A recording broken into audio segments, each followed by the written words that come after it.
बिस्मिल्लाहिर्रहमानिर्रहीम। अस्सलाम वालेकुम डियर सेकंड ईयर क्लास के स्टूडेंट आज के इस लेक्चर्स में हम लोग सॉल्यूशन फाइंड करेंगे मैथमेटिक्स के पेपर का 2023 का। स्टूडेंट जो फेडरल बोर्ड में जो मैथ का पेपर होता है उसमें टोटल आपके पास 3 सेक्शंस होते हैं, section A, section B and section C. Section A जो होता है वो ऑब्जेक्टिव का होता है जिसमें मल्टीपल चॉइसेस के क्वेश्चंस होते हैं। सेक्शन बी जो होता है जिसमें आप लोगों के पास शॉर्ट क्वेश्चंस दिए गए होते हैं और जिनमें आपने कोई से 12 पार्ट्स अटेम्प्ट करने होते हैं। इसी तरीके से सेक्शन सी जो है वो लॉन्ग क्वेश्चंस का होता है जिसमें आपने कोई से 4 क्वेश्चंस अटेम्प्ट करने होते हैं और टोटल मार्क्स जो होते हैं वो पेपर के 100 मार्क्स होते हैं। तो आज हम यहाँ पर सेक्शन बी को सॉल्व करने की कोशिश करते हैं और इसके बाद सेक्शन सी सॉल्व करते हैं। अब सेक्शन बी में आपके पास क्वेश्चन नंबर 2 होता है और क्वेश्चन नंबर 2 हमारे पास है अटेम्प्ट एनी 12 पार्ट्स और हर पार्ट्स के जो मार्क्स होते हैं वो कितने होते हैं, 4 होते हैं। तो इट मीन्स के 12 पार्ट्स के मार्क्स कितने होंगे, 48 होंगे। अब हमारे पास क्वेश्चन नंबर 2 का पार्ट 1 है, late f of x is equal to 1 plus 2x से g of x is equal to है x divided by x minus 1 है। देन पार्ट ए इसका है find f composition of g of x और part B में आपने find करना है find x for which g composition of f of x is equal to क्या है, 7 है। यानी आपने इसके ये दोनों पार्ट्स अटेम्प्ट करने हैं। तो पहले हम जो फर्स्ट पार्ट है वो फाइंड करते हैं। तो फर्स्ट पार्ट में हमने क्या फाइंड करना है, f composition g of x find करना है। f composition g of x by definition किसके इक्वल होता है, f of g of x के इक्वल होता है। इट मींस कि हमने f of g of x find करना है। तो पहले हम इस f को एज इट इज रहने देंगे, हम g को डिफाइन करेंगे ऑन x। तो g ऑफ x उसने क्वेश्चन में ही डिफाइन किया हुआ है, g ऑफ x किसके इक्वल है, x divided by x minus 1 है। तो इस g ऑफ x की जगह हम क्या पुट करेंगे, x divided by x minus 1 put करेंगे। अब हमने फाइंड करना है f of x divided by x minus 1 find करना है, जबकि हमारे पास जो f ऑफ x है वो किसके इक्वल है, 1 प्लस 2x के इक्वल है। तो इट मींस के f ऑफ x में जो x की जगह हमारे पास अब क्या आ रहा है, x divided by x minus 1 आ रही है डोमेन f की। तो इट मींस के f of x 1 plus 2x है। तो फिर यहाँ पर 1 प्लस 2 को तो हम एज इट इज लिखेंगे, जो x है उसको हम रिप्लेस करेंगे किससे, x divided by x minus 1 से, क्योंकि अब यहाँ पर f ऑफ जो फंक्शन f है उसकी डोमेन क्या आ रही है, x divided by x minus 1 आ रही है। यानी जो गिवन फंक्शन है उसमें x डोमेन थी तो उसको हम 1 प्लस 2x लिखते थे। तो अब x की जगह हमारे पास क्या आ रहा है, x divided by x minus 1 आ रहा है। तो इस 1 प्लस 2x में हम लोग x को रिप्लेस करेंगे किससे, x divided by x minus 1 से, और फिर इसको सिंप्लीफाई करेंगे तो ये x माइनस 1 प्लस 2x होगा, तो which is equal to 3x minus 1 divided by x minus 1 आ जाएगा। तो this is f composition g of x आ जाएगा। इसी तरीके से इसका पार्ट बी है find x for which g composition f of x is equal to 7।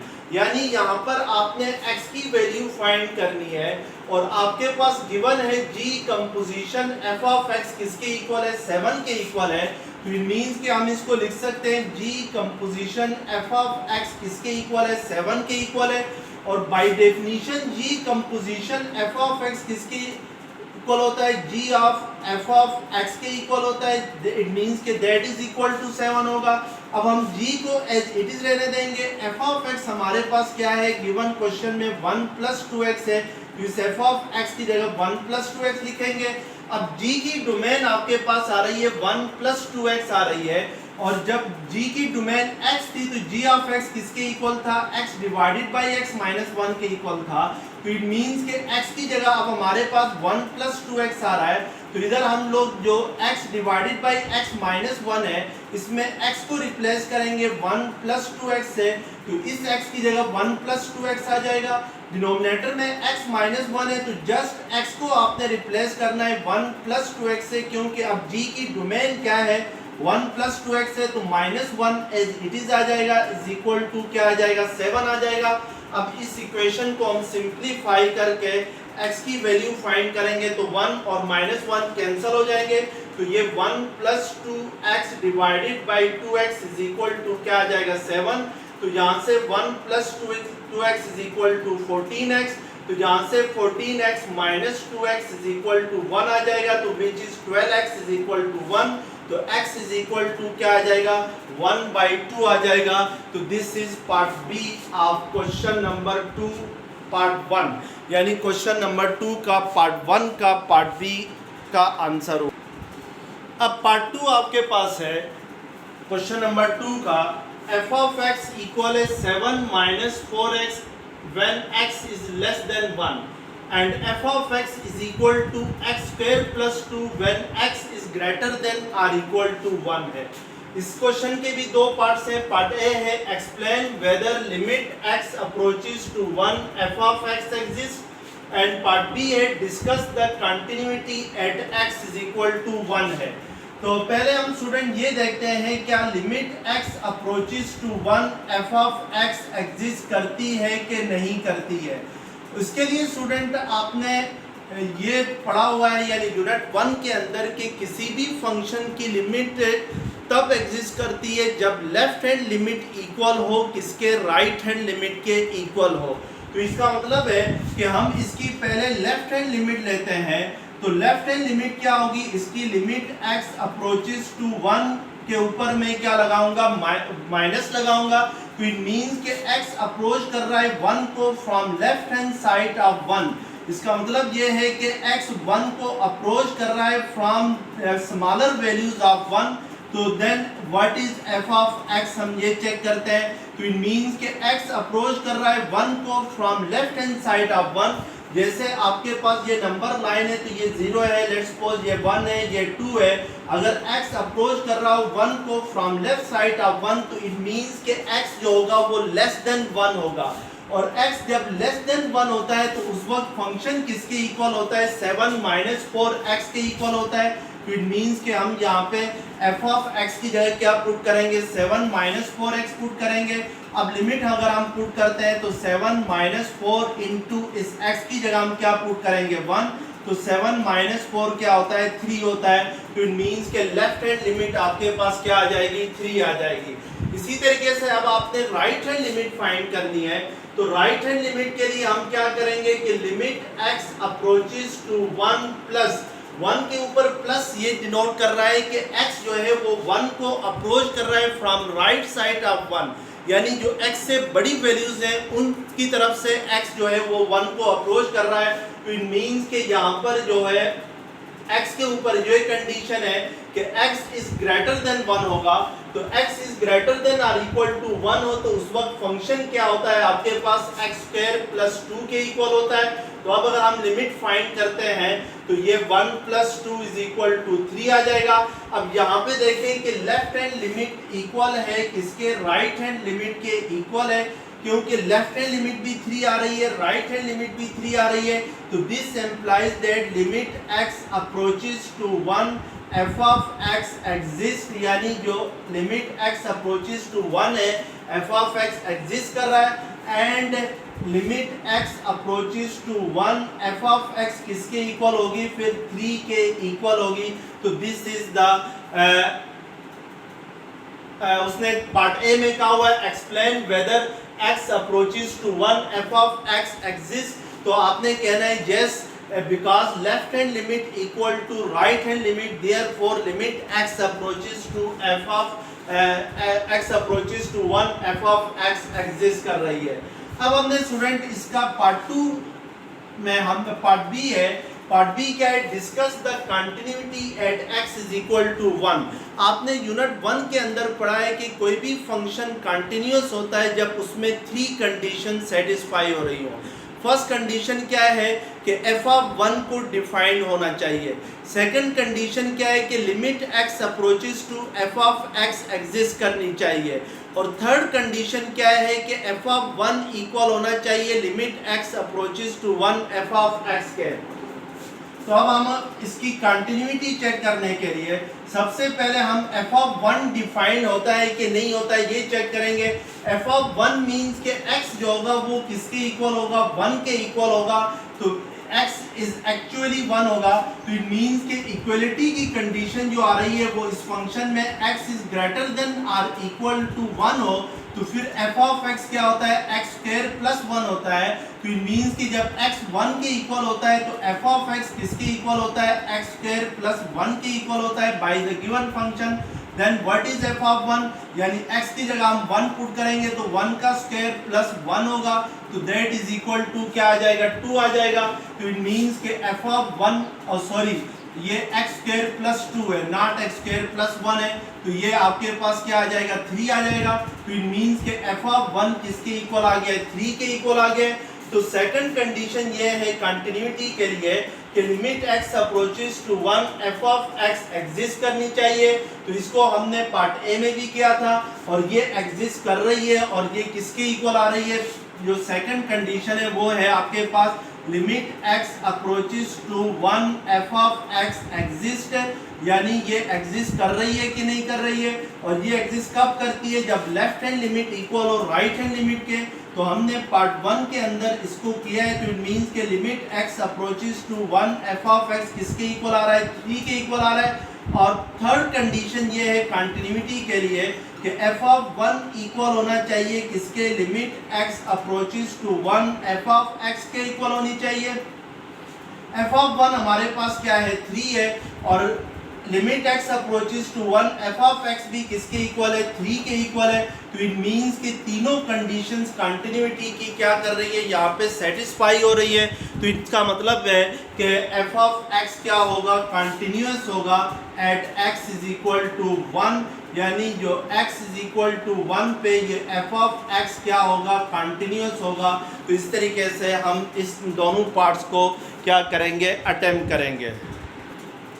अब पार्ट 3 आपके पास है differentiate with respect to x y is equal to cos inverse of x square minus 1 divided by x square plus 1 है। Student आपको मालूम है कि derivative of cos inverse of x equal होता है minus 1 over under root 1 minus x square के equal होता है। तो this is the derivative of cos inverse. अब अगर हम x का derivative with respect to x लेते हैं, यानी फिर हम मल्टीप्लाई करके इसके एंगल का भी डेरिवेटिव लेते हैं, तो x का derivative with respect to x क्या होता है, 1 के इक्वल होता है। तो इसलिए हम इसको just minus 1 over 1 under root 1 minus x square लिखते हैं।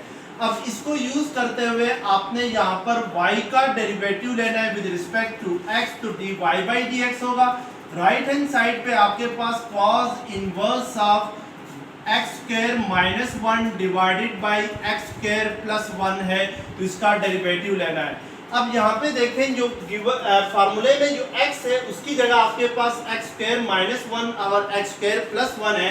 तो इट मींस कि cos इनवर्स ऑफ x का derivative minus 1 over under root 1 minus x square होता है।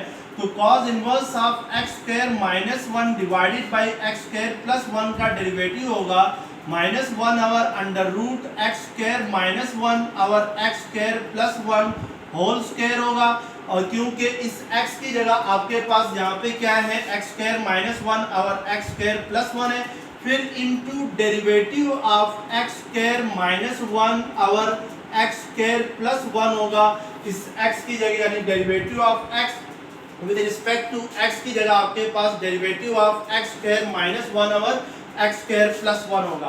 अब हम इसको सिंप्लीफाई करेंगे तो डिनोमिनेटर में आपके पास x स्क्वायर प्लस 1 क्या आ जाएगा, होल स्क्वायर एलसीएम आ जाएगा।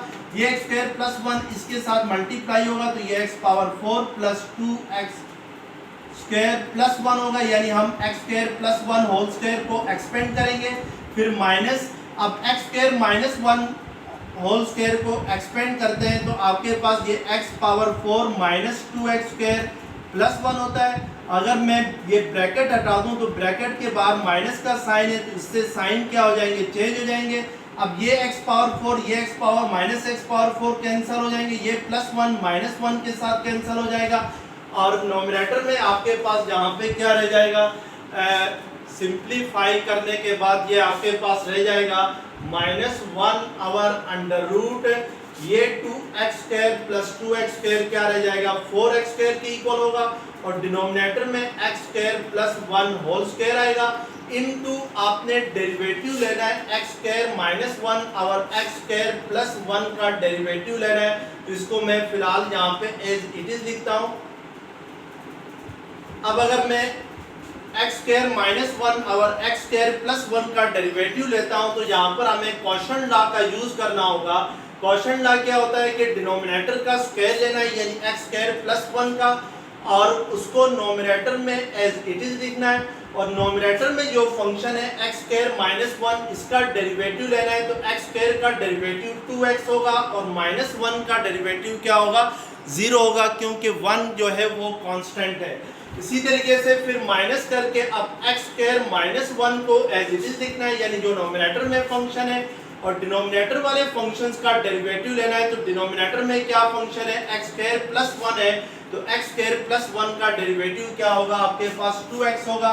अब हम इसको सिंप्लीफाई करके लिखेंगे तो ये आपके पास 4x² / x² + 1 है, तो 4x² को आप 2x होल स्क्वायर लिख सकते हैं, तो स्क्वायर और स्क्वायर रूट कैंसिल हो जाएंगे, तो ये 2x / x² + 1 आ जाएगा। और यहाँ पर आपके पास ये सिंप्लीफाई करेंगे तो 2x³ + 2x - 2x³ + 2x आ जाएगा, और डिनोमिनेटर में x² + 1 होल स्क्वायर आ जाएगा, तो ये स्क्वायर और x² + 1 कैंसिल हो जाएंगे।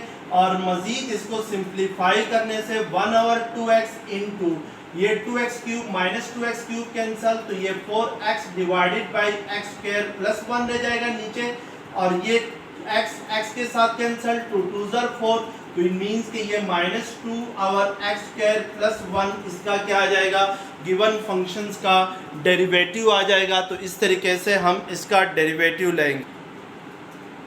अब पार्ट 4 आपके पास है, if √x + √y = 4, then find the value of dy/dx at x = 1।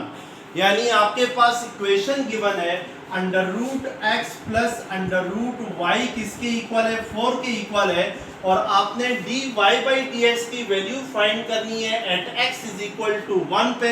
तो पहले हम dy/dx फाइंड करेंगे, तो इसके लिए taking d/dx on both side, यानी जो गिवन इक्वेशन है उसके दोनों साइड पे डेरिवेटिव लेंगे विद रिस्पेक्ट टू x, तो ये √x + √y = d/dx आप 4 हो जाएगा।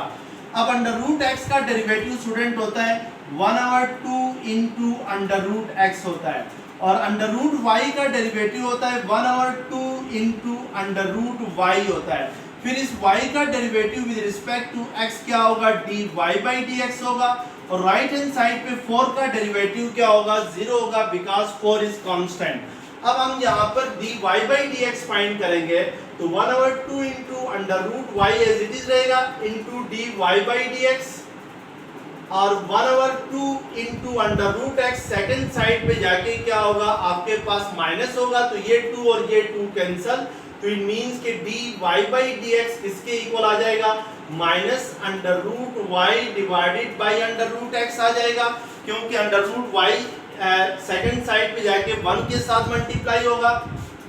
अब हमने dy/dx की वैल्यू फाइंड करनी है एट x = 1 पे, तो अब हमारे पास dy/dx क्या आ गया -√y/√x आ गया है, तो √x में x की जगह हम क्या पुट करेंगे 1 पुट करेंगे, तो √1 किसके इक्वल होता है 1 के इक्वल होता है, तो इट मींस कि dy/dx किसके इक्वल आ जाएगा -√y के इक्वल आ जाएगा। तो इस तरीके से हम ये क्वेश्चन अटेम्प्ट।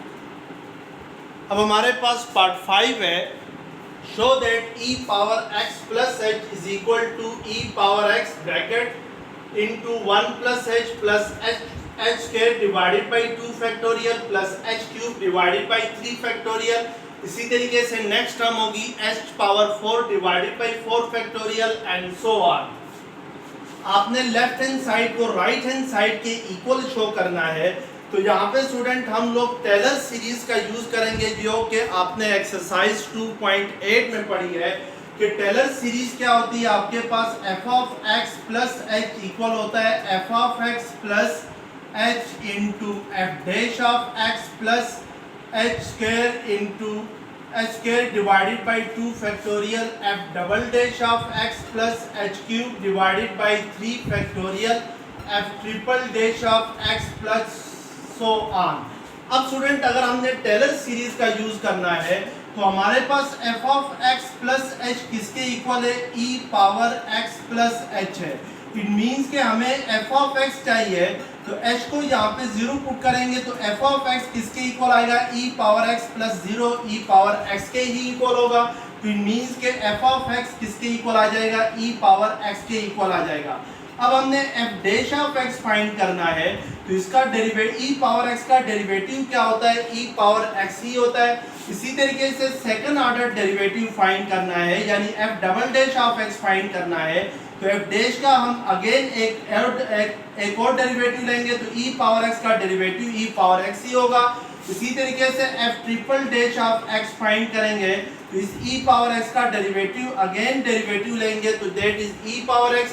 तो इट मीन्स कि अब इन वैल्यूज को हम टेलर सीरीज में पुट करेंगे तो F of x plus H की जगह हमारे पास फंक्शन क्या है, ई पावर एक्स प्लस एच है is equal to F of X है तो एफ ऑफ एक्स हमारे पास क्या है, ई पावर एक्स है plus H into F dash of X है तो एच एज इट इज आ जाएगा। एफ डैश ऑफ एक्स हमारे पास क्या है, ई पावर एक्स है plus h square divided by 2 factorial as it is आ जाएगा। F double dash of x हमारे पास क्या है, ई पावर एक्स है। इसी तरीके से plus h cube divided by 3 factorial into E power x आएगा क्योंकि ट्रिपल डैश ऑफ एक्स भी हमारे पास ई पावर एक्स ही है। इसी तरीके से ये सो ऑन ये कंटिन्यू रहेगी तो ई पावर एक्स प्लस एच आपके पास इक्वल आएगा। इन सब टर्म में देखें स्टूडेंट जरा गौर से तो ई पावर एक्स क्या है, सब में कॉमन है तो इट मीन्स कि अगर ई पावर एक्स अगर हम कॉमन लेते हैं तो फर्स्ट टर्म में 1 रह जाएगा, सेकंड टर्म में h रह जाएगा, थर्ड टर्म में h square divided by 2 factorial रह जाएगा। इसी तरीके से नेक्स्ट टर्म में h cube divided by 3 factorial आ जाएगा एंड सो ऑन। तो this will be the e power x plus h। अब पार्ट 6 है, find the dimension of a rectangular garden having perimeter 80 metre if its area is to be maximized। यहाँ पे student आपसे कह रहा है कि एक रेक्टेंगुलर गार्डन है जिसकी आपने डायमेंशन फाइंड करनी है और उसकी डायमेंशन इस तरीके से फाइंड करनी है कि उसका एरिया क्या हो, मैक्सिमम हो। तो इट मीन्स हमें गिवन ये है कि जो पेरीमीटर ऑफ रेक्टेंगुलर गार्डन है वो आपके पास 80 मीटर है। रेक्टेंगुलर गार्डन कहते हैं जिसमें अपोजिट साइड्स क्या हों, इक्वल हों। लेट अगर मैं इसकी लेंथ को लेट करता हूं x और विड्थ को लेट करता हूं y तो देन मैं कह सकता हूं कि इस रेक्टेंगुलर गार्डन के जो पेरीमीटर होते हैं वो इक्वल होते हैं 2 इंटू एक्स प्लस वाई के इक्वल होता है। पेरीमीटर कहते हैं total length of the sides को, क्योंकि किसी भी रेक्टेंगल के अंदर 2 लेंथ होती हैं और 2 विड्थ होती हैं। तो मैं अगर इनका टोटल सम ले लूँ तो ये 2x प्लस 2y होगा तो विच इज 2 कॉमन ले लेंगे तो which is the perimeter of the क्या होंगे, रेक्टेंगल होंगे। और ये किसके इक्वल है, पेरीमीटर ऑफ रेक्टेंगल इक्वल है 80 मीटर के इक्वल है। तो इट मीन्स कि यहाँ से अगर हम x प्लस वाई फाइंड करें तो 2 जो है सेकंड साइड पे जाके 80 के साथ डिवाइड होगा तो ये 40 आएगा। यहाँ से x की वैल्यू क्या आ जाएगी आपके पास 40 माइनस y की value in term of x लिखें तो x को सेकंड साइड पे शिफ्ट करें तो 40 से माइनस होगा सेकंड साइड पे जाके। अब हमने जिस चीज़ को मैक्सिमाइज करना है उसके लिए फार्मूला बनाना है तो हमने यहाँ पर मैक्सिमाइज करना है एरिया ऑफ रेक्टेंगल को और हमें पता है कि एरिया ऑफ रेक्टेंगल इक्वल होता है लेंथ इनटू विड्थ के इक्वल होता है और लेंथ हमारे पास x है, विड्थ को हमने क्या सपोज किया है, y सपोज किया है। y in term of x किसके इक्वल है, 40 माइनस x के इक्वल है तो इसकी जगह 40 माइनस x पुट करेंगे तो ये 40x माइनस क्या आ जाएगा, x स्क्वायर आ जाएगा। अब हमने इस एरिया को मैक्सिमाइज करना है तो पहले हम इसका डेरिवेटिव लेंगे एरिया का विद रिस्पेक्ट टू x। तो एरिया का derivative with respect to x लेते हैं, तो एरिया किसके इक्वल है 40x माइनस एक्स स्क्वायर है, तो इट मीन्स कि ये 40 माइनस 2x आएगा। अब हमने क्रिटिकल वैल्यूज फाइंड करनी है। क्रिटिकल वैल्यूज वो होंगी जहां पर एरिया जो है वो मैक्सिमम होगा या मिनिमम होगा। तो उसके लिए हमें क्रिटिकल वैल्यू फाइंड करने के लिए जो फर्स्ट डेरिवेटिव ऑफ एरिया है dA/dx को हमने लेट करना होगा 0 के इक्वल। तो dA/dx हमारे पास क्या आ गया है 40 minus 2x is equal to 0। तो यहाँ से 2x इज इक्वल टू 40 आएगा, तो x इज इक्वल टू क्या आएगा हमारे पास 20 के इक्वल आएगा। अब इसका मतलब है कि जब x 20 के इक्वल हो तो एरिया जो है या तो मैक्सिमम होता है या तो मिनिमम होता है। अब ये मैक्सिमम होगा या मिनिमम होगा, इसके लिए सेकंड ऑर्डर डेरिवेटिव टेस्ट लेंगे। तो उसके लिए हमारे पास जो फर्स्ट ऑर्डर डेरिवेटिव आया था dA/dx, इसका अगेन एक और डेरिवेटिव लेंगे, तो that is second order derivative. तो ये 40 है, तो 40 का डेरिवेटिव 0 होता है, -2 एज इट इज आ जाएगा। x का derivative with respect to x क्या होता है 1 होता है। तो इट मींस के d²A/dx² किसके इक्वल आ जाएगा -2 के इक्वल आ जाएगा। अब हम ये जो सेकंड ऑर्डर डेरिवेटिव आ गया है d²A/dx², इसकी वैल्यू फाइंड करेंगे at x is equal to 20 पे। तो x हमारे पास जो सेकंड ऑर्डर डेरिवेटिव है वो -2 है, विच इज अ कांस्टेंट। इसका मतलब है कि जहाँ पे x की वैल्यू कुछ भी पुट करें तो सेकंड ऑर्डर डेरिवेटिव की वैल्यू -2 ही रहेगी। तो इट मींस कि अगर x 20 होगा तो ये -2 ही होगा। तो -2 जो होता है वो क्या है लेस देन 0 है। तो इसका मतलब ये है कि at x is equal to 20 second order derivative जो है वो लेस देन 0 आ रहा है, यानी नेगेटिव आ रहा है।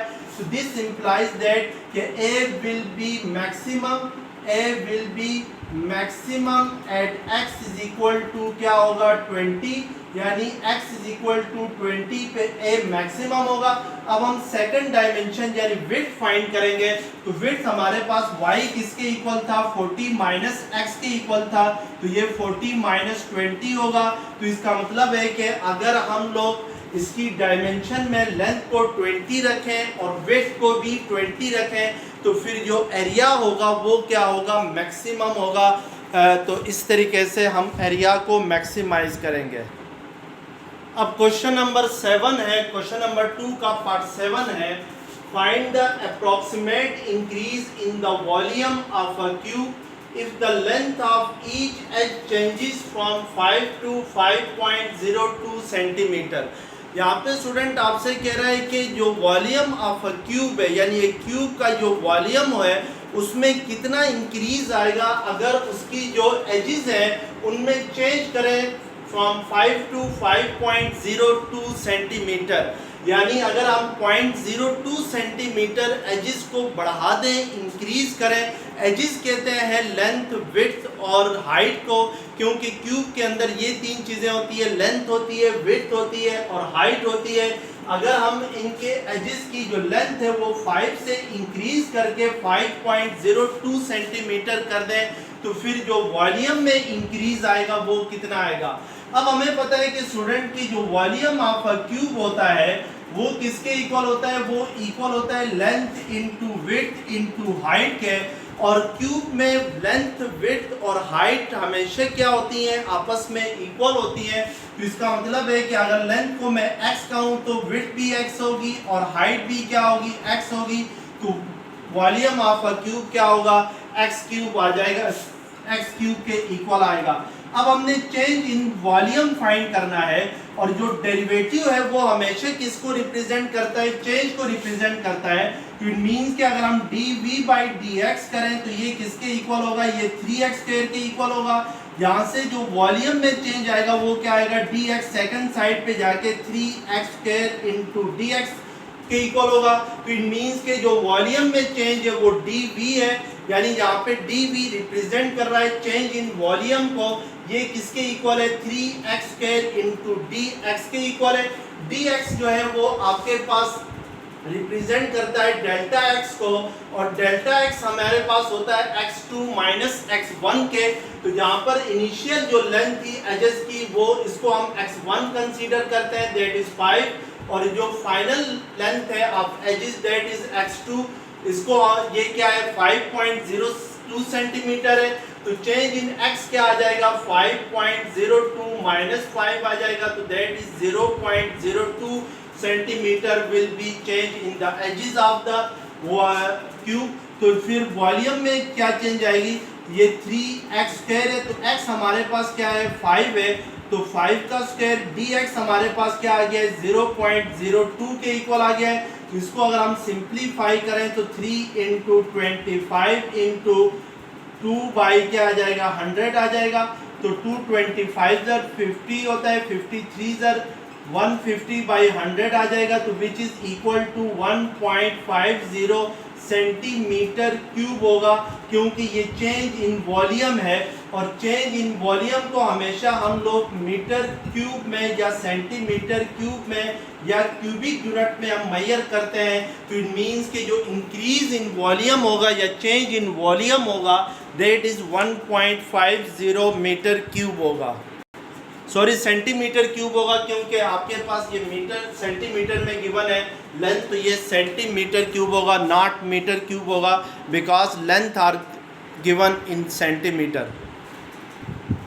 अब पार्ट 8 है आपके पास integration of sine x divided minus cos x divided by sine x plus cos x. आपने स्टूडेंट इस इंटीग्रल की वैल्यू को एवेलुएट करना है और हमने यहाँ पर एक लॉ का यूज करना है।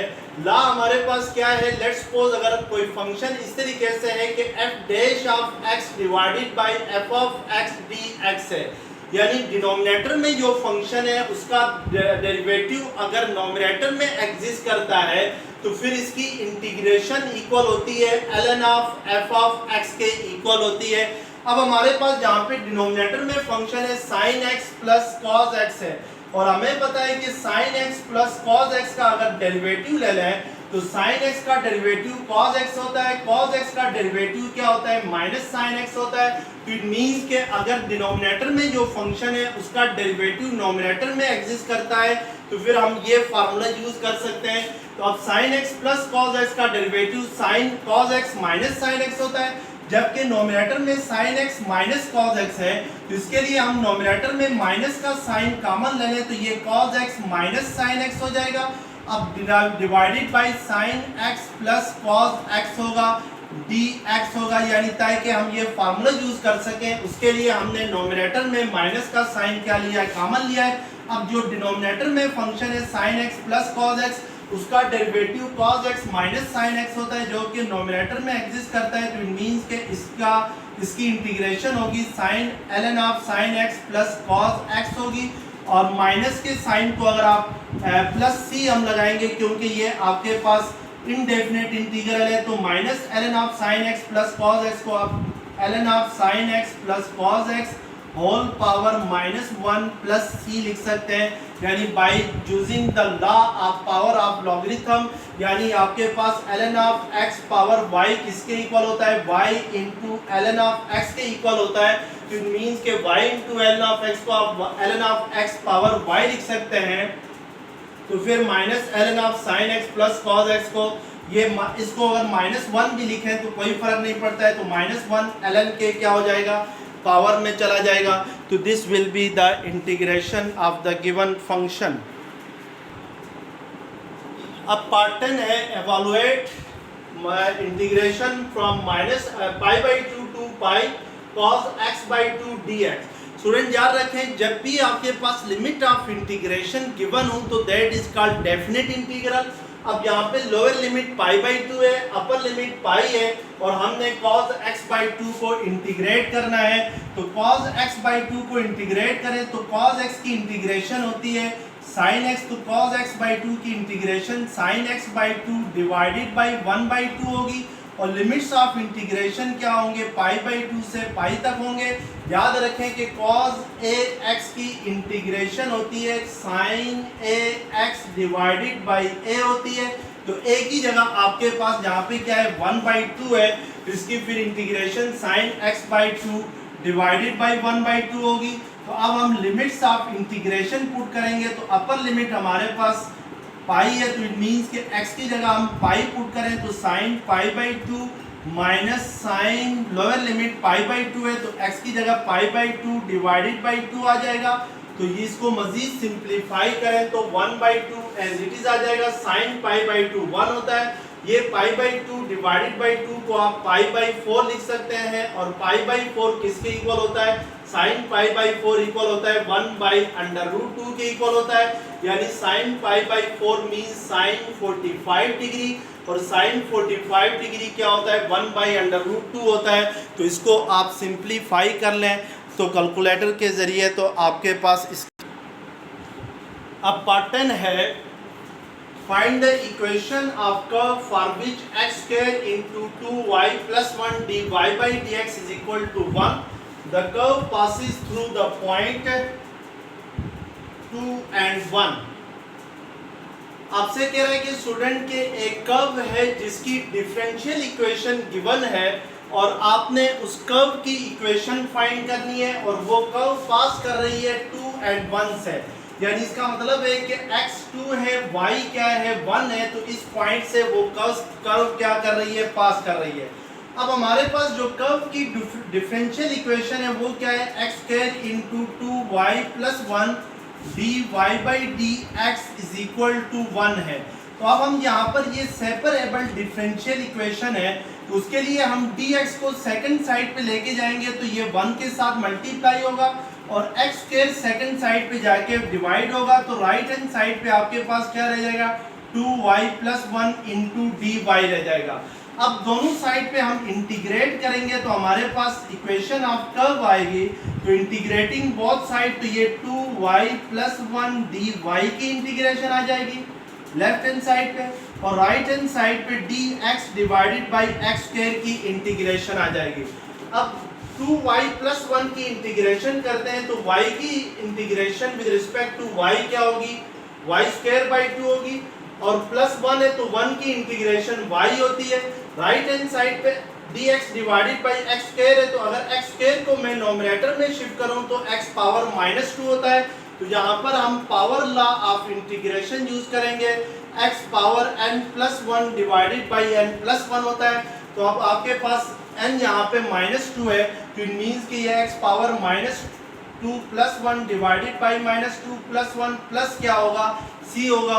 तो ये 2 और 2 कैंसल, तो y square plus y is equal to minus x power -1 plus c आएगा।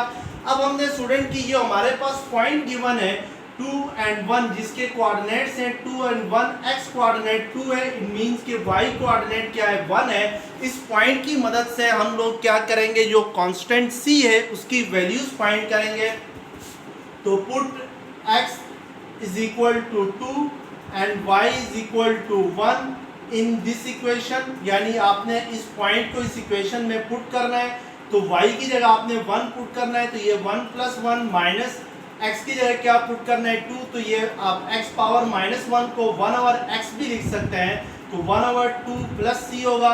तो c इज इक्वल टू क्या आएगा? 2 प्लस 1 बाई 2 आ जाएगा, तो विच इज 5 बाई क्या आ जाएगा? 2 आ जाएगा। तो इट मीन्स के required equation of the curve क्या आ जाएगी आपके पास? y square plus y is equal to -1 over x plus c की जगह हमारे पास इसकी वैल्यू क्या आ गई? 5/2 आ गई, तो इसकी जगह 5/2 पुट करेंगे, तो which is the required equation of the curve आ जाएगी। तो इस तरीके से हम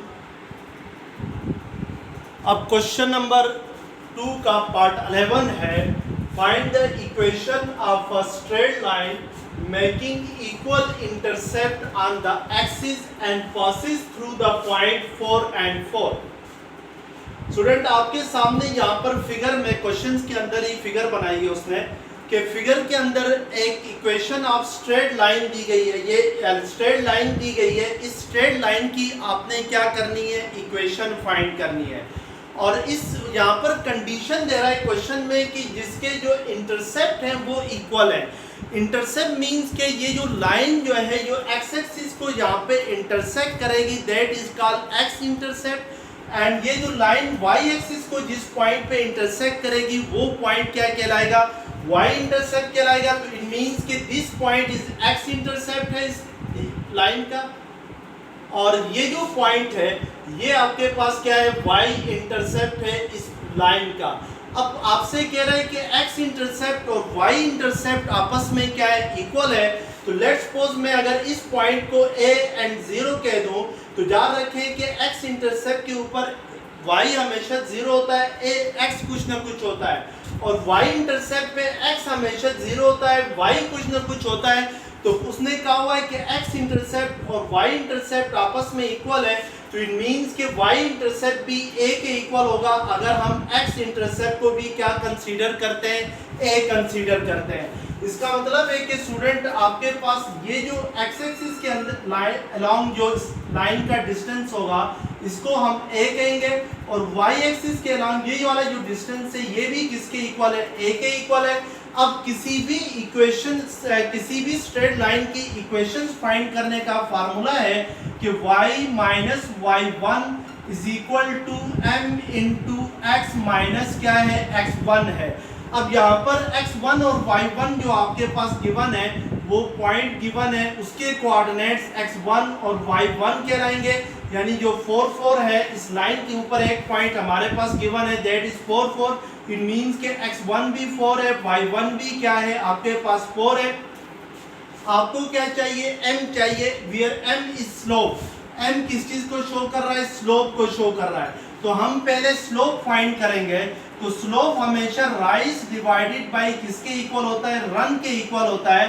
तो इट मींस के यहाँ पे राइज क्या है इस लाइन का, x एक्सिस के अबव इस लाइन की राइज कितनी है, a है, और y एक्सिस और रन क्या है आपके पास, वो भी a है।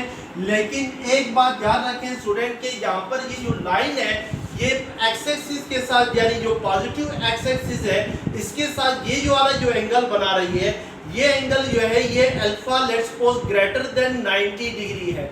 और याद रखें कि जब भी कोई line x axis positive x axis के साथ अगर जो एंगल बना रही हो वो अगर 90 डिग्री से बड़ा हो तो फिर उस लाइन की स्लोप हमेशा नेगेटिव होती है, और अगर 90 डिग्री से छोटा हो तो फिर उस लाइन की स्लोप पॉजिटिव होती है।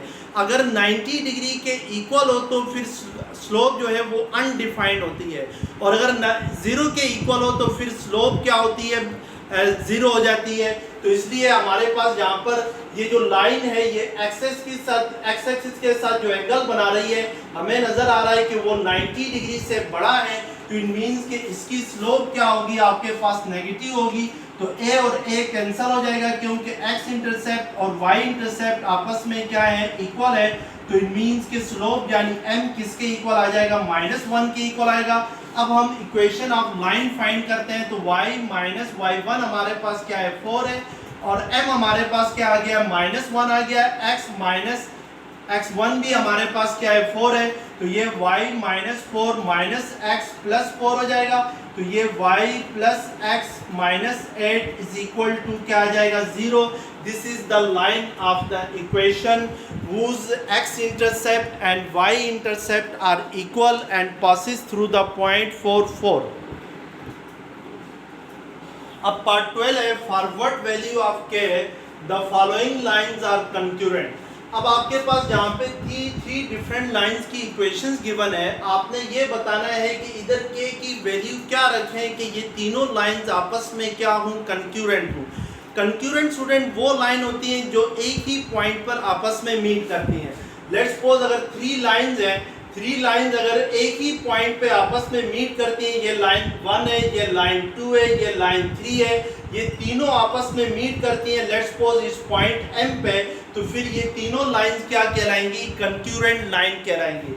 और कंकरेंट लाइन के लिए कंडीशन है कि एज मैं कह सकता हूं कि equation 1, equation 2 and equation 3 are concurrent, 1, 2 and 3 are concurrent. और कंकरेंट लाइन जो है वो इस कंडीशन को हर हाल में सेटिस्फाई करेंगे कि अगर मैं इनका डिटरमिनेंट ले लूँ, क्या डिटरमिनेंट लेना है हमने, जो फर्स्ट लाइन है उसमें x का कोफिशिएंट क्या है, 1 है, y का कोफिशिएंट क्या है, k है, और कांस्टेंट टर्म क्या है, -2 है।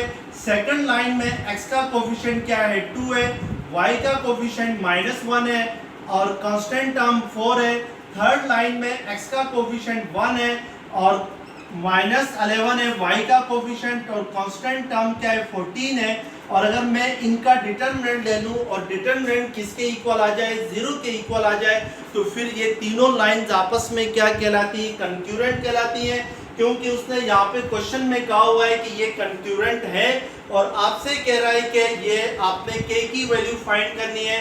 तो इट मींस अगर कंक्यूरेंट है तो फिर ये कंडीशंस क्या करनी चाहिए, फुलफिल होनी चाहिए।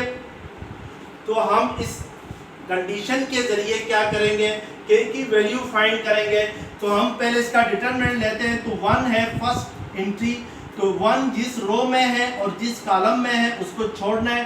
-1 को 14 के साथ मल्टीप्लाई करेंगे तो -14 आएगा, और फिर हमने 4 को -11 के साथ मल्टीप्लाई करना है तो ये -44 आ जाएगा, विच इज इक्वल टू प्लस हो जाएगा।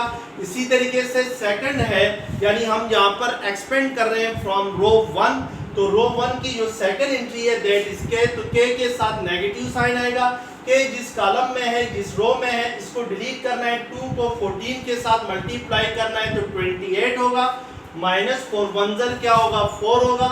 इसी तरीके से लास्ट एंट्री है -2 है, तो ये -2 रखेंगे और ये -2 जिस कॉलम में है, जिस रो में है, उसको डिलीट कर देना है। तो 2 इंटू -11 क्या होगा, इसको मैं नीचे कर रहा हूँ, 2 इंटू -11 -22, -1 इंटू 1 क्या होगा, -1 होगा, तो ये +1 हो जाएगा। तो इसको हम सिंप्लीफाई करेंगे तो 4 - 4 0, तो ये 30 - 24 के -2 इंटू -22 +1 -21 हो जाएगा, इज इक्वल टू क्या आ जाएगा, 0। और इसको मजीद अगर सिंप्लीफाई करें तो ये 30 - 24 के +2 1 ज़र 2 2 2 ज़र 4 इज इक्वल टू 0। तो यहाँ से 24 के किसके इक्वल आ जाएगा, 24 के इक्वल आएगा, 72 के इक्वल आएगा। तो k किसके इक्वल आ जाएगा, 3 के इक्वल आ जाएगा। तो इस तरीके से हम इस कंडीशन के ज़रिए क्या फाइंड करेंगे, k की वैल्यू फाइंड करेंगे। अब पार्ट 13 है क्वेश्चन नंबर 2 का, find the equation of a circle which passes through origin and whose intercept on coordinate axis are 2 and 4। अब यहाँ पे स्टूडेंट आपसे कह रहा है कि एक सर्कल है जो कि एक्स वाई प्लेन के ओरिजिन से पास कर रहा है, जिसका x इंटरसेप्ट जो है वो 2 है और y इंटरसेप्ट क्या है, आपके पास 4 है, और आपने इस सर्कल की इक्वेशंस फाइंड करनी है। अब यहाँ पे देखें, जो इस सर्कल के अंदर हमें 3 पॉइंट्स गिवन है, जो उसने क्वेश्चन के अंदर फिगर ही बनाई है सामने। एक पॉइंट हमारे पास जो है ये सर्कल पास कर रहा है origin of x y plane के, तो इट मींस के origin of x y plane में x भी 0 होता है, y भी 0 होता है, यानी x एक्सिस और y एक्सिस के अगर x y में प्लेन ले लेता हूँ तो ये ओरिजिन होगा, यहाँ पर इंटरसेक्ट करती हैं x एक्सिस और y एक्सिस एक दूसरे को, और ओरिजिन पे हमेशा x भी 0 होता है, y भी 0 होता है। तो इट मींस कि इस सर्कल का एक पॉइंट हमें गिवन है origin of x y plane, क्योंकि ये इस ओरिजिन से क्या कर रहा है, एक्स वाई प्लेन के ओरिजिन से पास कर रहा है। इसी तरीके से सेकंड इसका x इंटरसेप्ट गिवन है 2, तो x इंटरसेप्ट वो पॉइंट होता है सर्कल का जहां पर जो सर्कल जो है x एक्सिस को इंटरसेक्ट करता है। इसका मतलब है कि इस पॉइंट के ऊपर सर्कल जो है वो x एक्सिस को इंटरसेक्ट करता है, तो इट मींस कि इस पॉइंट पे x2 होगा और x इंटरसेप्ट पे y हमेशा क्या होता है, 0 होता है। तो इस पॉइंट को मैं लेट्स सपोज a का नाम देता हूं। तो सेकंड पॉइंट मेरे पास क्या गिवन है, a 2 and 0 है, विच इज x इंटरसेप्ट है, और जो y इंटरसेप्ट है, y इंटरसेप्ट वो पॉइंट होगा सर्कल का जहां पर सर्कल जो है वो y एक्सिस को इंटरसेक्ट करता हो। तो this point where the circle touches y axis, और इस जो y इंटरसेप्ट है वो हमारे पास 4 है, तो इसका मतलब है कि y इंटरसेप्ट 4 है तो x 0 होगा। इसके कोऑर्डिनेट्स अगर मैं लिखूं y इंटरसेप्ट के, तो y क्या होगा, 4 होगा, क्योंकि y इंटरसेप्ट के ऊपर x हमेशा क्या होता है, 0 होता है। तो इस पॉइंट को हम क्या नाम दे देते हैं, b का नाम दे देते हैं। तो b हमारे पास क्या है, 0 and 4 है। अब किसी भी सर्कल की इक्वेशंस फाइंड करने के लिए दो फार्मूलाज हमारे पास हैं। एक है स्टैंडर्ड फॉर्म ऑफ इक्वेशन है। स्टैंडर्ड फॉर्म ऑफ सर्कल की इक्वेशन का स्टैंडर्ड फॉर्म क्या होती है कि x minus H whole square plus Y minus K whole square is equal to R square होती है। यहाँ पर h और k जो होते हैं ये सेंटर होते हैं, सेंटर ऑफ सर्कल कहलाते हैं, where h and k are the centre of the circles. और सेकंड इक्वेशन अगर हमारे पास 3 पॉइंट्स गिवन हो तो फिर हम लोग सर्कल की इक्वेशन फाइंड करते हैं from general form of circle equation of circle की जनरल फॉर्म होती है x square plus y square plus 2gx plus 2fy plus c is equal to 0। अगर हमें किसी सर्कल के 3 पॉइंट्स गिवन हो तो फिर इक्वेशन ऑफ सर्कल जो है वो हम general form of equation of circle के जरिए इक्वेशन ऑफ सर्कल फाइंड करते हैं। अब ये जो 3 पॉइंट्स है, फर्स्ट पॉइंट O है, सेकंड पॉइंट A है, थर्ड पॉइंट B है, ये तीनों पॉइंट जो है ये सर्कल के पॉइंट्स हैं। इट मींस कि फिर ये तीनों पॉइंट्स इस इक्वेशन ऑफ सर्कल को हर हाल में सेटिस्फाई करने चाहिए। तो इसका मतलब है फर्स्ट पॉइंट हमारे पास क्या है, सर्कल का O है, यानी origin of x y plane है, और ये जो O है ये इस सर्कल का ही एक पॉइंट है। तो फिर इस O को फिर इस इक्वेशन को क्या करना चाहिए, सेटिस्फाई करना चाहिए। O 0 0 का मतलब होता है कि x भी 0 है और y भी 0 है। तो इसका मतलब है कि इस सर्कल में हम x की जगह 0 पुट करेंगे, y की भी जगह 0 पुट करेंगे, तो ये 2gx है तो 0 हो जाएगा, 2fy है तो y की जगह 0 पुट करेंगे तो c रह जाएगा। तो इट मींस कि यहाँ से c किसके इक्वल आ जाएगी, 0 के इक्वल आ जाएगी। इसी तरीके से हमने g और f की वैल्यूज फाइंड करनी है फ्रॉम दिस 3 पॉइंट्स। तो अब हम सेकंड पॉइंट लेते हैं। तो सेकंड पॉइंट हमारे पास क्या है, 2 and 0, और ये जो पॉइंट A है 2 and 0 ये भी सर्कल का ही एक पॉइंट है। तो इट मींस कि ये पॉइंट फिर इक्वेशन ऑफ सर्कल को सेटिस्फाई करना चाहिए। इसमें x2 है, y क्या है आपके पास 0 है, तो इधर x की जगह हम 2 पुट करेंगे तो ये 4 हो जाएगा, प्लस y स्क्वायर है तो y की जगह 0 पुट करेंगे तो ये 0 हो जाएगा, प्लस 2gx है तो इस x की जगह हम क्या पुट करेंगे, 2 पुट करेंगे, और प्लस 2fy है तो y की जगह हम क्या पुट करेंगे, 0, प्लस c है तो c की वैल्यू हमारे पास पहले आ गई थी, दैट इज 0, तो ये क्या हो जाएगा, 0 हो जाएगा। तो इट मींस कि ये 4 plus 2 2 4g is equal to क्या आ जाएगा, 0। तो यहाँ से g किसके इक्वल आ जाएगा, -1 के इक्वल आ जाएगा। तो g की भी वैल्यू हमारे पास आ गई है। अब जो थर्ड पॉइंट है b, इसके जरिए हम क्या करेंगे, f की वैल्यू फाइंड करेंगे, यानी हम गिवन इक्वेशन ऑफ सर्कल में x की जगह 0 पुट करेंगे, y की जगह 4 पुट करेंगे, तो ये y की जगह 4 पुट करेंगे तो 4 का स्क्वायर क्या होता है, 16 होता है, और प्लस 2gx 0 हो जाएगा क्योंकि x की जगह हमने 0 पुट करना है, 2fy है तो y की जगह अगर 4 पुट करें तो ये 2 4 8y हो जाएगा, यानी ये 2fy में y की जगह अगर हम लोग 4 पुट करें तो ये 8f हो जाएगा, सॉरी। और इसी तरीके से प्लस c, तो c हमारे पास ऑलरेडी 0 आ रहा है, तो इसका मतलब है 8f इज इक्वल टू क्या आ जाएगा, -16 आएगा। तो f की वैल्यू हमारे पास क्या आ जाएगी, 8 2 16, तो -2 आ जाएगी। अब हमारे पास c की भी वैल्यू आ गई, f की भी वैल्यू आ गई, तो हम इक्वेशन ऑफ सर्कल फाइंड करेंगे by putting the values of c, f and g in equation 1। इसको अगर आप इक्वेशन 1 का नाम दे दें तो ये x² plus y² plus 2g की वैल्यू हमारे पास क्या है, -1 है, तो इस g की जगह अगर हम -1 पुट करें, x एज इट इज आ जाएगा, प्लस 2f की वैल्यू हमारे पास -2 है तो y एज इट इज आ जाएगा, प्लस c है तो c की वैल्यू हमारे पास क्या आ गई, 0 आ गई, तो ये आपके पास हो जाएगा x² plus y² -2x -4y is equal to क्या आ जाएगा, 0 आ जाएगा। तो this is the required equation of क्या आ जाएगी, सर्कल आ जाएगी। तो इस तरीके से हम सर्कल। अब क्वेश्चन नंबर 14 है, a suspension bridge with weight uniform distributed along the length has two towers 100 meter high above the road surface and 400 meter apart. The cables are parabolic in shape and are tangent to the road surface at the center of bridge. Find the height of cable at a point 150 meter from the center. अब student कह रहा है कि एक suspension bridge है और उसको तारों के जरिए क्या किया हुआ है, सस्पेंड किया हुआ है। यानी पहाड़ी इलाकों में जो ब्रिज बनाते हैं वो बड़ी तारों के ब्रिज के दोनों साइड्स पे टावर लगाते हैं और टावर के ज़रिए क्या लगाते हैं, केबल्स लगाते हैं यानी तारें लगाते हैं और उसके ज़रिए ब्रिज को सस्पेंड करते हैं।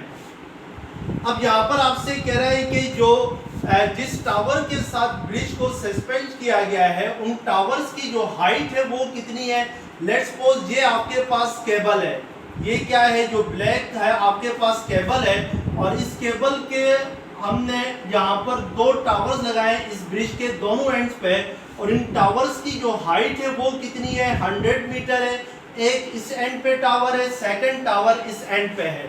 अब आपसे कह रहा है कि ये जो केबल है जो है ये इस रोड को टच करती है। टेंजेंट का मतलब होता है कि वो लाइन जो किसी कर्व को एक ही पॉइंट के साथ टच करे वो टेंजेंट लाइन है। तो इट मींस कि ये जो केबल है ये टेंजेंट है at the centre of the road, यानी रोड के सेंटर पे ये केबल जो है वो रोड को क्या करती है, टच करती है। तो इसका मतलब है कि मैं अगर इसको y एक्सिस कह दूं और रोड को मैं x एक्सिस कह दूं तो इसका मतलब है कि एक्स वाई के सेंटर पे ये जो आपके पास केबल है वो टच करती है। तो centre of x y plane क्या होता है, ये लेट्स सपोज आपके पास एक्स एक्सिस है, ये वाई एक्सिस है, तो सेंटर पे हमेशा एक्स भी 0 होता है, वाई भी 0 होता है।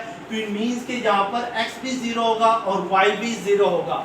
अब सेकंड बात ये कह रहा है कि ये जो दोनों टावर्स हैं ये एक दूसरे से कितनी दूरी पे है, ये 400 मीटर अपार्ट है, यानी 400 मीटर की दूरी पे एक दूसरे से ये लाई करते हैं। यानी the cables are parallel, the cables are parabolic, यानी ये जो केबल है स्टूडेंट, ये जो तार है ये क्या बनाती है, पैराबोलिक शेप बनाती है। और ये पैराबोलिक शेप किस तरीके से बनाती है, वाई एक्सिस के अलांग बनाती है।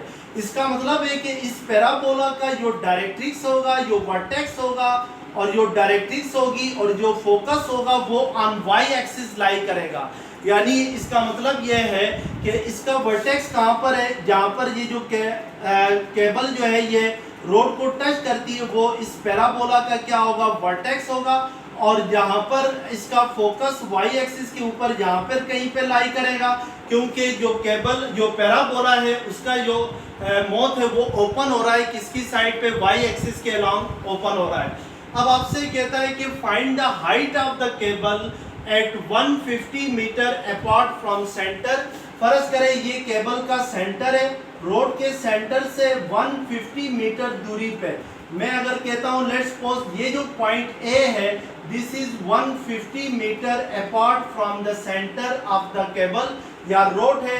इस 150 मीटर दूरी पे जो केबल की हाइट है, यानी ये वाली जो हाइट है ये आपने क्या करनी है, फाइंड करनी है। तो h फाइंड करना है। तो अब यहाँ पे सबसे पहले हमने ये देखना है कि ये जो पैराबोला है इसका वर्टेक्स क्या है। आपके पास वर्टेक्स इसका बन रहा है at the centre of the x y plane बन रहा है, यानी ये आपके पास वाई एक्सिस है, ये एक्स एक्सिस है। तो सेंटर इसका कहाँ पर है, आपके पास सेंटर है पैराबोला का, या सेंटर को हम कहते हैं वर्टेक्स कहते हैं। वर्टेक्स वो पॉइंट होता है जहाँ पर पैराबोला जो है वो एक्स एक्सिस या वाई एक्सिस को मीट करती है। तो ये जो पैराबोला है, केबल जो है वो पैराबोलिक शेप बना रही है। तो ये केबल जो है ये एक्स एक्सिस और वाई एक्सिस को कहाँ पे मीट करती है, सेंटर पे मीट करती है। तो इसका मतलब है कि इसका वर्टेक्स जो होगा वो क्या होगा, 0 0 होगा, क्योंकि सेंटर पे एक्स कोऑर्डिनेट भी क्या होता है 0 और वाई कोऑर्डिनेट भी 0 होता है। अब स्टूडेंट ये याद रखें कि जब कोई पैराबोला ओपन हो रही हो अलोंग वाई एक्सिस के अलोंग ओपन हो रही हो, तो फिर उस पैराबोला की जो इक्वेशन होती है वो होती है x² = 4ay होती है। तो यानी जहाँ पर ये x² = 4ay शो कर रहा है कि the parabola is open on y along y x axis. अब इस इक्वेशन की मदद से हम यहाँ पर क्या फाइंड करेंगे, a की वैल्यू फाइंड करेंगे। और हमें पता है कि y where x is the distance of cable along x axis and y is the distance of cable along y axis। तो हमें पता है कि y किसके इक्वल है, 100 के इक्वल है, क्योंकि हाइट ऑफ टावर किसके इक्वल है, 100 के इक्वल है। और जो x के अलोंग इसका जो डिस्टेंस बनता है, यानी x एक्सिस के अलोंग इस केबल का डिस्टेंस कितना बन रहा है, x एक्सिस के अलोंग इस केबल का डिस्टेंस बन रहा है 400। तो इट मींस के x 400 है, तो ये 400 का स्क्वायर हो जाएगा और 4a एज इट इज आ जाएगा। y हमारे पास क्या है, 100 है, तो इट मींस कि ये आपके पास क्या आ जाएगा, a इज इक्वल टू आ जाएगा 400 का अगर स्क्वायर लेते हैं तो सॉरी x हमारे पास 200 है, नॉट 400, क्योंकि देखें सेंटर से आपके पास यहाँ पे ये देखें कि इस टावर से लेकर इस टावर तक डिस्टेंस कितना है, 400 मीटर है। सेंटर से लेकर एक टावर तक डिस्टेंस कितना होगा, 200 होगा, क्योंकि अगर C सेंटर है तो फिर मैं अगर इस पॉइंट को लेट्स सपोज B का नाम दे दूं, इसको D का नाम दे दूं, तो BC क्या होगा, 200 होगा और CD भी क्या होगा, 200 होगा। तो इट मींस के फिर A क्या हो जाएगा, X क्या हो जाएगा, आपके पास 200 हो जाएगा। तो इसका मतलब है कि A आपके पास यहाँ पे क्या आएगा, 2 2 are 4, तो ये आपके पास A आ जाएगा 100 के इक्वल आ जाएगा। तो इसका मतलब ये है कि आपके पास ये जो पैराबोला है ये क्या होगी, x square is equal to A हमारे पास क्या आ गया, 100 आ गया, तो 4ay था, तो 4 इंटू 100 इंटू y आ जाएगा, तो x square is equal to क्या आ जाएगा, 400y आ जाएगा। अब इस इक्वेशन की मदद से हम लोग क्या करेंगे, केबल की हाइट फाइंड करेंगे at x is equal to 150 metre पे। यानी उसने क्वेश्चन में कहा हुआ है कि सेंटर से लेकर 150 मीटर पर केबल की हाइट क्या होगी, तो इसका मतलब है x 150 होगा, तो y क्या होगा ये हमने फाइंड करना है। y shows height, x shows run of the cable होगा। तो हमारे पास ये आ जाएगा 150 का square is equal to 400 into Y आ जाएगा। तो सेकंड साइड पे आपके पास ये क्या हो जाएगा, 400 वाई में 400 सेकंड साइड पे जाके क्या हो जाएगा, डिवाइड हो जाएगा। तो y इज इक्वल टू यहाँ से आ जाएगा 150 का स्क्वायर किसके इक्वल होता है, 22,500 होता है, डिवाइडेड बाय 400 हो जाएगा। तो y आपके पास किसके इक्वल आ जाएगा, 56.25 के इक्वल आ जाएगा। इट मींस कि ये जो हाइट h है, जो कि हमने यहाँ पर इसको किससे रिप्रेजेंट किया है, h से रिप्रेजेंट किया है, ये आपके पास क्या होगी, 56.25 होगी। यानी at a distance of 150 metre from the centre of the parabola the height of the cable is 56.25 metre height होगी। अब क्वेश्चन नंबर 15 है, find a unit vector perpendicular to a plane containing a is equal to 2i minus 6j minus 3k, b is equal to 4i plus 3j minus k, also verify.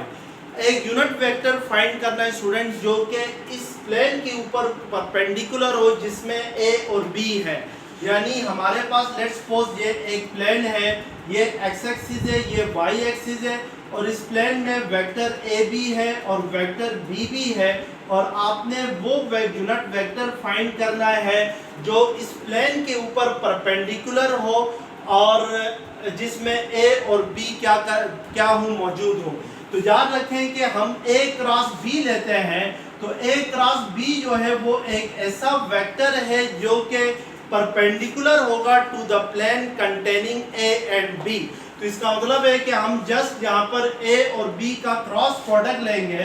तो अगर इनका cross product लेते हैं तो ये i j k, a के coordinates हैं 2 -6 -3, b के कोऑर्डिनेट्स हैं b के आपके पास कोफिशिएंट है 4 3 और माइनस के, तो इसका कोफिशिएंट 1 होगा।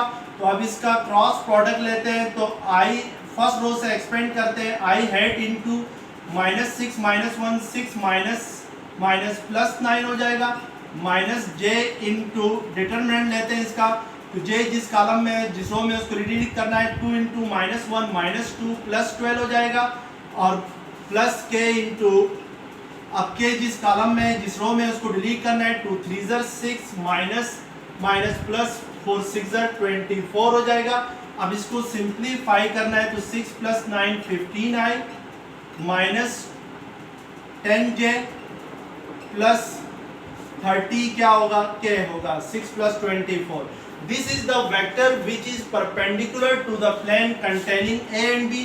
इस वेक्टर को मैं लेट्स सपोज वेक्टर c के साथ रिप्रेजेंट करता हूं, तो इसका मतलब है कि वेक्टर c वो वेक्टर है जो कि a और b के ऊपर परपेंडिकुलर है, यानी और फिर उसने क्वेश्चन में कहा हुआ है कि यूनिट वेक्टर फाइंड करना है। अब यूनिट वेक्टर, अब वेक्टर c को हम कैसे रिप्रेजेंट करेंगे, वो इक्वल होता है vector c divided by its magnitude.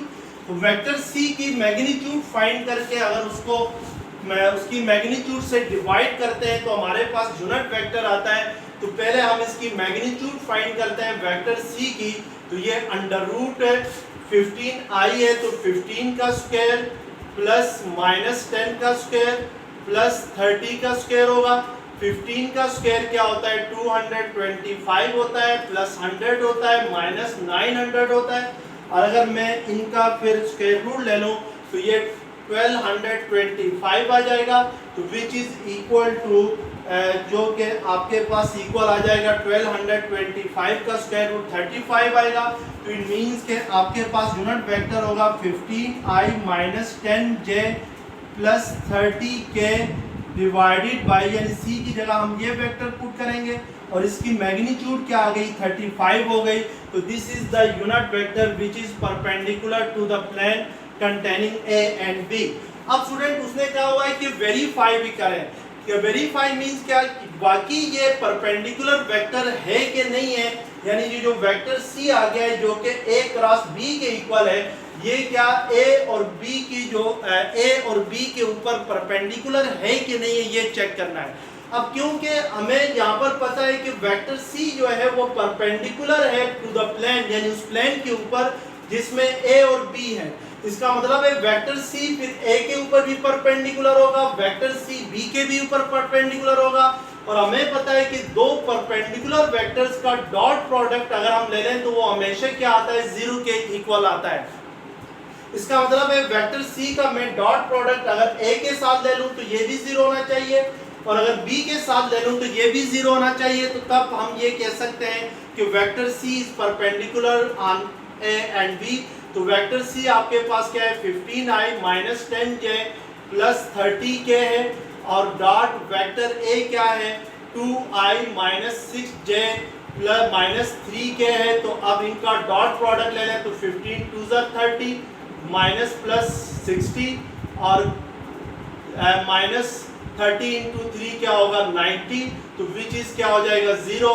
तो इट मीन्स के c is perpendicular on vector a होगा, क्योंकि c और a का डॉट प्रोडक्ट क्या आ रहा है, 0 आ रहा है। इसी तरीके से c डॉट b भी करेंगे तो वो भी क्या आएगा, आपके पास 0 आ जाएगा।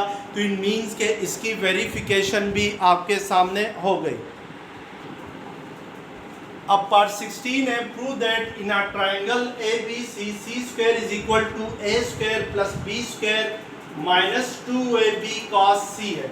यानी एक ट्रायंगल हमने लेनी है, लेट्स सपोज मैं एक ट्रायंगल सपोज करता हूँ a b एंड c।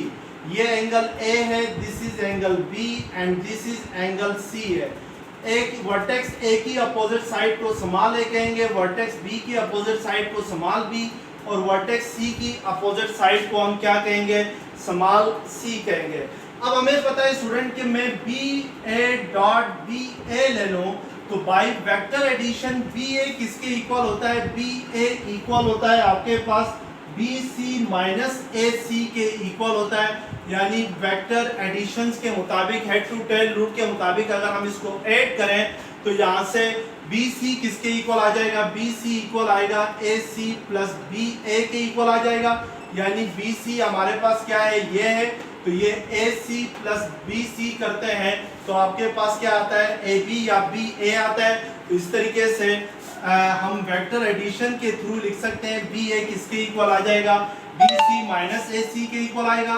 तो यहाँ पर हमारे पास बी डॉट ए किसके इक्वल होगा, फिर B C minus A C into dot B C minus A C, यानी इसकी वैल्यू पुट करेंगे अब बी ए किसके इक्वल है, वेक्टर बी ए इक्वल है स्मॉल सी के इक्वल है, तो इट मींस कि सी डॉट सी आएगा। और बी सी किसके इक्वल है, बी सी ए के इक्वल है, तो ये ए माइनस ए सी किसके इक्वल है, B dot A minus B आएगा। तो ये ए डॉट ए, फिर A dot minus B, A minus A dot B, फिर माइनस बी डॉट ए। अब बी माइनस माइनस प्लस हो जाएगा, बी डॉट बी आ जाएगा। अब सी डॉट सी क्या होता है, सी स्क्वायर होता है। ए डॉट ए क्या होता है, ए स्क्वायर होता है। ए डॉट बी क्या होता है, 2ab cos, cos ए और बी का इंक्लूडेड एंगल क्या है, सी है। यानी दो वेक्टर्स का डॉट प्रोडक्ट क्या होता है, ए बी cos सी के इक्वल होता है। यानी दो where A and B are the magnitude of vector A, vector B है। ये वेक्टर्स हैं स्टूडेंट, इसको इसलिए अंडरलाइन भी कर सकते हैं आप लोग, क्योंकि वेक्टर्स को या अंडरलाइन किया जाता है या बोल्ड किया जाता है या उसके ऊपर एरो लगाया जाता है। अब यहाँ पर ये जो आपके पास a डॉट बी है, ये क्या होगा, by the definition of dot product 2ab cos c होगा। b डॉट ए बी क्या होगा, 2b sorry ab cos c होगा, ये भी ba cos c होगा और प्लस b स्क्वायर होगा b डॉट b। तो ये आपके पास ए स्क्वायर माइनस 2ab, यानी इन दोनों को ऐड करेंगे तो 2ab cos c आ जाएगा, प्लस b स्क्वायर आ जाएगा। इसको हम A square plus b square minus 2ab cos क्या लिख सकते हैं, c लिख सकते हैं। तो इट मीन्स कि c स्क्वायर किसके इक्वल आ जाएगा, c स्क्वायर इक्वल आ जाएगा a square plus b square minus 2ab cos c आ जाएगा। तो इस तरीके से हम स्टूडेंट के जो सेक्शन बी